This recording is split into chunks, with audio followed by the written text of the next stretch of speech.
বঙ্গভবনে আনুষ্ঠানিকভাবে দায়িত্ব শুরু করলেন রাষ্ট্রপতি মির্জা ফখরুল ইসলাম আলমগীর। বেলা 11টায় তিনি বঙ্গভবনে প্রবেশ করেন। সুসজ্জিত গাড়িবহরে অশ্বারোহীর দল মূল সড়ক থেকেই অভিবাদন জানায় রাষ্ট্রপতিকে।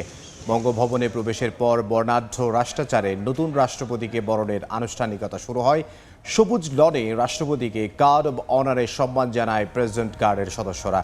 এ সময় গার্ড পরিদর্শন করেন মির্জা ফখরুল ইসলাম আলমগীর। এরপর বঙ্গভবনের কর্মকর্তারা শুভেচ্ছা জানান নতুন রাষ্ট্রপতিকে।